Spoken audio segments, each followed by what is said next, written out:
বাংলাদেশে নির্বাচন আসন্ন। এ উপলক্ষে এই ভিডিও যখন আপনারা পাচ্ছেন তখন হয়তো নির্বাচনী তফসিল ঘোষণা হয়ে গেছে অথবা হবে।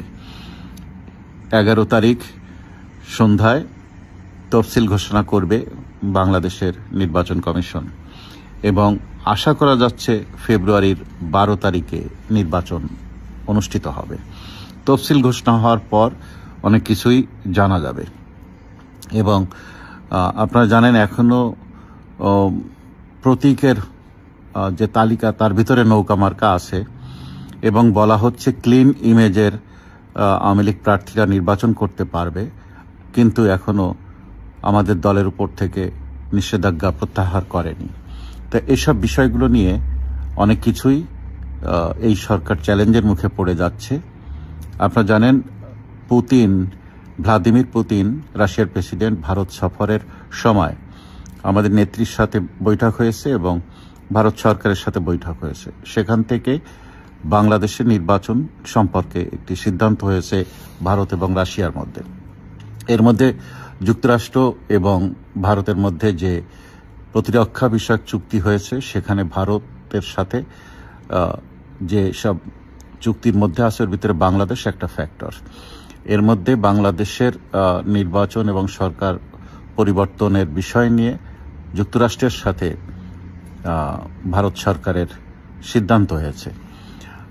আমেরিকার প্রেসিডেন্ট ডোনাল্ড ট্রাম্প মাঝে ভারতের সাথে সম্পর্ক ট্যারিফ ট্যাক্স নিয়ে একটা গোলমাল বেঁধে গেছিল, কিন্তু সেটা কেটে উঠেছে।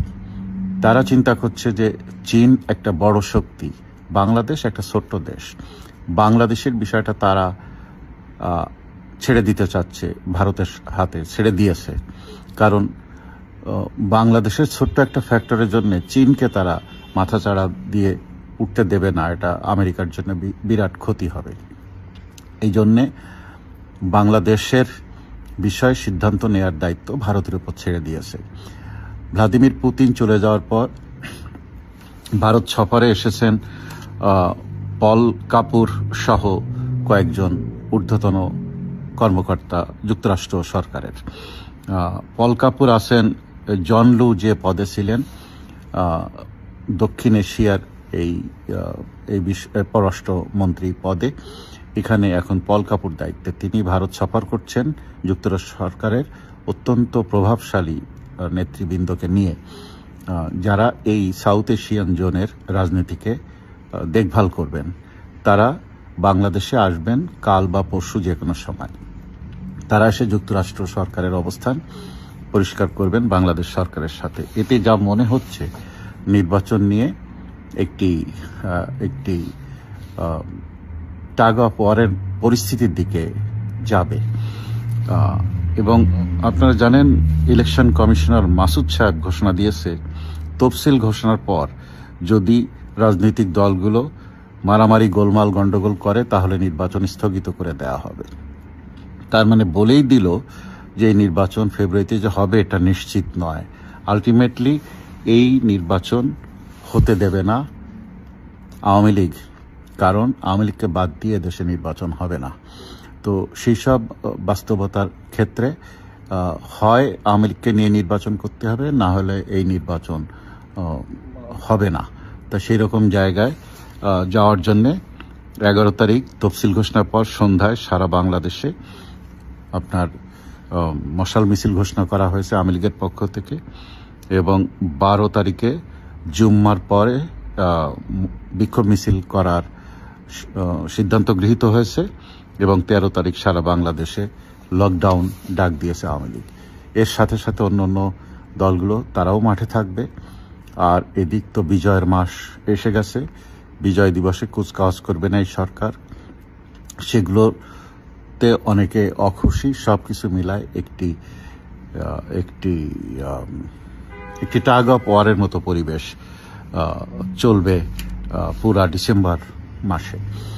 এবং ডিসেম্বরে এই নির্বাচন তফসিল ঘোষণার পর পরিস্থিতির বাস্তবতায় এমনও হয়ে যেতে পারে লাস্ট উইক অফ ডিসেম্বর আমাদের নেত্রীও দেশে ফিরতে পারেন এবং ডক্টর ইউনূস বাংলাদেশ থেকে চলেও যেতে পারেন। এমন পরিস্থিতি হতে পারে বলে অনেকে বলাবলি করছেন। ওদিকে তারেক জিয়া এখনো ভোটার তালিকায় তার নাম নেই। জামাত দেখা করেছে নির্বাচন কমিশনের সাথে, তারা অনুরোধ করেছে এত অল্প সময়ের ভিতরে তারেক জিয়া যেন ভোটার হতে না পারে, সেই অনুরোধ তারা রেখে এসেছেন। তা সবকিছু মিলায় মনে করা হচ্ছে যে এই তফসিল ঘোষণার পর 15ই ডিসেম্বরের মধ্যে হয়তো তারেক রহমান বাংলাদেশে ফিরবেন এবং সম্ভবত 16ই ডিসেম্বর বেগম খালেদা জিয়ার মৃত্যুর তারিখ ঘোষণা হতে পারে তাদের দলের পক্ষ থেকে, এগুলো শোনা যাচ্ছে। তো কি হবে দেখা যাক। তবে যা মনে হচ্ছে এই মাসের শেষের দিকে যে কোনো সময় পরিস্থিতি এত ভয়াবহ অবস্থা ধারণ করবে যে ডক্টর ইউনূস হয়তো আর্মির হাতে বা রাষ্ট্রপতির হাতে ক্ষমতা দিয়ে চলে যেতে পারেন, এরকমই সবাই বলাবলি করছে। এখন দেখার বিষয় যে আগামী কয়েকদিনের ভিতরে বাংলাদেশে কি কি ঘটে। এর ভিতরে দুজন ছাত্র উপদেষ্টা তারা পদত্যাগ করেছেন, আসিফ মাহমুদ সজীব ভুইয়া এবং মাহফুজ আলম, তারা পদত্যাগ করেছেন। এই আর বাকিরা অনেকে দেশের বাইরে চলে যেতে চাচ্ছেন উপদেষ্টা পরিষদের মধ্যে, সেগুলো অনেকে আলোচনা করছেন। সরকার খুব একটা ভালো পরিস্থিতিতে নেই। ভারতের চাপ রয়েছে, আমেরিকার চাপ রয়েছে, রাশিয়ার চাপ রয়েছে, ইউরোপিয়ান চাপ রয়েছে। আর ওদিকে বিএনপির সাথে তো জামাতের গোলমাল বেশ জমে উঠছে। এখন তারেক জিয়া বলছেন যে এই দলটি জামাতের কথা বলে, তাদের ভূমিকা 71-এ কি তারা লক্ষ লক্ষ মানুষ হত্যা করেছে, তারা মা বোনদের বেইজ্জত করেছে, এই দলটিকে যেন কেউ ভোট না দেয়।